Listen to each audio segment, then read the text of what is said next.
Dave buts के साथ बात करना बहुत ही आशीष में रहा है, जो कि हार्वेस्ट प्रेयर मिनिस्ट्रीज के अध्यक्ष हैं और यूएस नेशनल प्रेयर कमेटी के चेयरमैन हैं। हम प्रार्थना के विषय में बात कर रहे थे। यह मेरे लिए आशीष थी। धन्यवाद डेव कि आप इस बातचीत का हिस्सा हैं। जानते हैं, धन्यवाद। जो इसे सुन रहे और देख रहे हैं। अच्छा, तो हम बात कर रहे थे कैसे यीशु ने प्रार्थना करना सिखाया। जब हमने देखा कि परमेश्वर प्रथम है और उसके बाद सब कुछ है, संसार के लिए प्रार्थना करना, उसका राज्य आए, उस उपरांत अपनी आवश्यकताओं के लिए प्रार्थना करना। इस सेशन में यीशु ने अपने चेलों को सिखाया प्रार्थना करना, हमारे कर्ज हमें माफ कर, जैसे हम अपने कर्जदारों को माफ करते हैं। दो बातें इस सेशन में, हमारे कर्ज हमें माफ कर, हमारे व्यक्तिगत जीवन के लिए क्षमा की आवश्यकता। आए हम इस विषय में बात करते हैं, क्योंकि जागृति में विशेष तौर पर माफी और अंगीकार यह अहम भूमिका निभाते हैं। आए प्रार्थना, क्षमा और अंगीकार की भूमिका के विषय में बात करते हैं।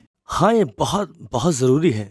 सच्चे मायनों में एक कारगर प्रार्थना जीवन होने में जो सबसे बड़ा रोड़ा है, वो विश्वासी जो इस बात से अनजान है कि उनके पापों के लिए इंतज़ाम हो चुका है, और उसके साथ ही एक बड़ा समूह है लोगों का जो विश्वासी नहीं है, यीशु को जो नहीं जानते अपने उद्धारकर्ता और प्रभु के रूप में। अभी तक उनके पाप उनके विरोध में गिने जाते हैं, क्योंकि उन्होंने अब तक क्षमा का अनुभव नहीं किया है। और ये वो मुद्दे हैं जो वहाँ पर एक रुकावट को पैदा करते हैं, और ये हमारे वार्तालाप को परमेश्वर के साथ रोकती है। और आप जानते हैं, जब आप बच्चे थे और आपने कुछ गलत किया तो कैसा लगता है, और आपको चलकर अपने माता पिता के घर तक जाना होता है, और आपको नहीं पता है कि उन्हें मालूम है इस बात का या नहीं, लेकिन इससे फर्क नहीं पड़ता है। आप जानते थे, आपको दोषी महसूस हुआ, और आम तौर पर आप उनसे बात नहीं करते हैं, लेकिन आप दोषी हैं और आपको पता है।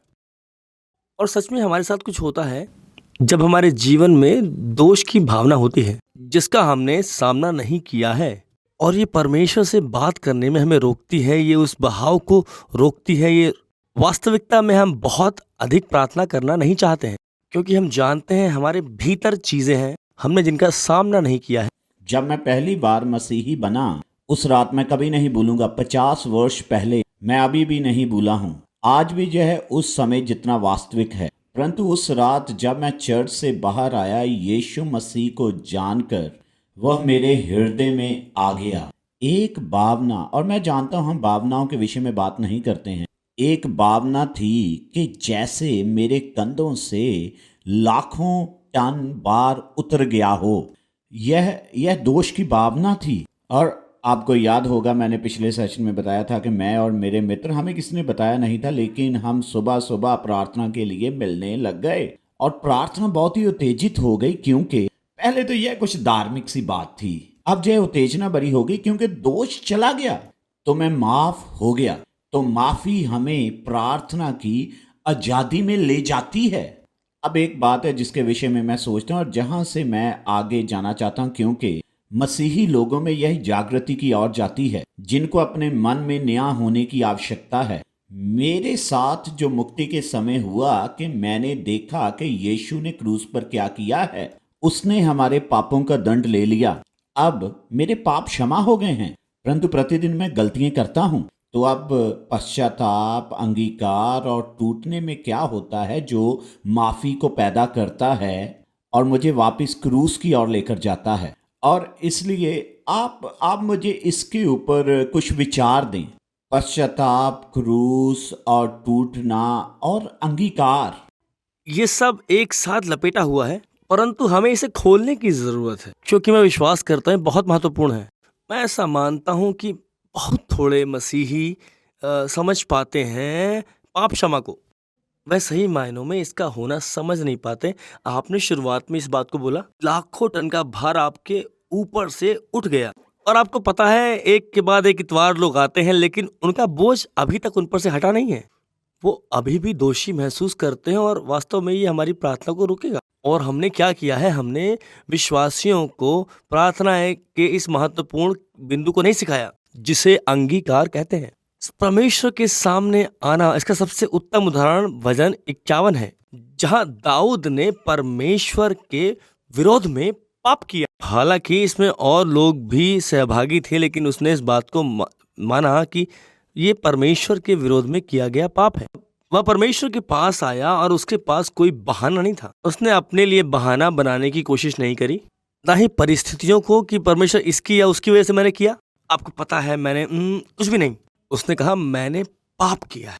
अंगीकार अंततः एक प्रार्थना ही है जो कहता है परमेश्वर आप सही हैं, मैं गलत हूँ।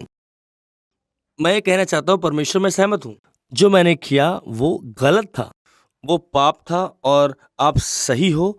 उस पाप को बुलाने के लिए मैं कोई बहाना नहीं बनाता। और केवल अंगीकार ही यह नहीं करता है, बल्कि ये बात इसको करती है कि यीशु मसीह हमारा उद्धार करता है और अब हम अपने पापों को अंगीकार करते हैं, जैसा आपने कहा कई बार प्रतिदिन। और दुर्भाग्यवश कई बार एक ही दिन में ये हमें कई बार करना पड़ता है।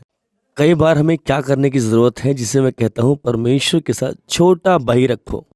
और हमें दिन के अंत में ये नहीं करना चाहिए हमने ये सब हमने किया है। और हमें विश्वासियों को ये सिखाने की ज़रूरत है, नए विश्वासियों को। जैसे ही हमको पता चलता है हमने कहीं पाप किया है, उसी पल हमें आना चाहिए, अपने पापों का अंगीकार करना चाहिए और क्षमा मांगनी। ऐसी धारणा है कि हमें जाकर थोड़ी देर दोषी महसूस करने की ज़रूरत है। मैं अंगीकार नहीं कर सकता, मुझे दोषी महसूस करने की ज़रूरत है, फिर जाके अंगीकार करूं। और क्या आप देखते हैं कितना मानव केंद्रित है ये। और जिस कारण से मैं क्षमा होऊंगा वो मेरा दुखी होना या पापी महसूस करना नहीं, ये तो यीशु का लहू है। मुझे छोटा बही सीखने की ज़रूरत है।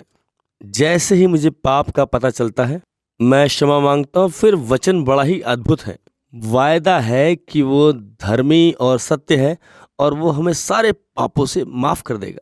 एक और बात जब आप बांट रहे थे मेरे मन में आई कि जब हम अंगीकार नहीं करते हैं, हम इसे बिस्तर के नीचे छिपा देते हैं, हम इसे डांप देते हैं और फिर लोग जो करते हैं वह प्रार्थना करने की कोशिश करते रहते हैं, वह धार्मिक प्रार्थना में आ जाते हैं।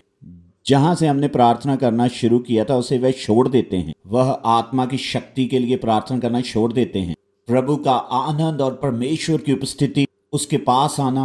तो अंगीकार वह पारदर्शी काम होना चाहिए। यदि आप समझते हैं प्रभु भला है और वह प्यार करता है तो आप उसके पास आ सकते हैं, डांपना नहीं परंतु उसी वक्त उसके पास आना। और मैं सोचता हूँ ये जो छोटे बही खाते की आप बात कर रहे हैं, ये सबसे पहली बात थी जो मैंने जागृति के विषय में सीखी थी कि यदि मैं नया होना चाहता हूँ तो मुझे छोटा बही खाता रखना होगा। मैं कहता हूं कि छोटे बही खाते का अर्थ है जब आप वस्तुओं को लंबे समय तक पकड़ कर नहीं रखते हैं, परंतु उसी समय परमेश्वर के पास आते हैं, उसके आगे अंगीकार करें और उस पाप से पश्चाताप करें। जल्दी जल्दी मुझे बताएं कि अंगीकार करने का क्या अर्थ है, अंगीकार शब्द का क्या अर्थ है। यह समझौता है। ओके, कि आप ठीक हैं, मैं गलत हूं। आप सही हैं परमेश्वर, और मैं आपको बताना चाहता हूँ कि मैं आपसे सहमत हूँ। जब आपने से पाप कहा, मैं कोई बहाना नहीं बना रहा हूँ, मैं आपसे मान रहा हूँ और यह मैंने किया है। मैं अंगीकार करता हूँ और मैं अंगीकार करता हूँ मैंने किया है। आपने जब ये कहा कि ये गलत है, यह अंगीकार है। अंततः यह परमेश्वर से सहमत होना है और फिर अगला कदम है कि आप उससे मुड़ जाएं। पश्चाताप में आप पश्चाताप करते हैं, उससे आप मुड़ जाते हैं। जो गलत आपने किया उससे आप मुड़ते हैं और फिर परमेश्वर आ जाता है और वो करते हैं जो केवल वही कर सकते हैं, चंगाई को लाने के द्वारा और बहाली को लाने के द्वारा, आनंद और मुक्ति प्रार्थना के लिए। और इसे मैं कहता हूँ जागृति। परमेश्वर आपके हृदय को जागरूक करेगा, वह आपके जीवन को नया करेगा। अंगीकार यह महान जागृतियों का एक बड़ा हिस्सा रहा है और आज यह आपके जीवन की जागृति में भी एक बड़ा हिस्सा बन सकता है। कुछ समय अकेले व्यतीत करें, परमेश्वर के साथ ईमानदार और पारदर्शी बने।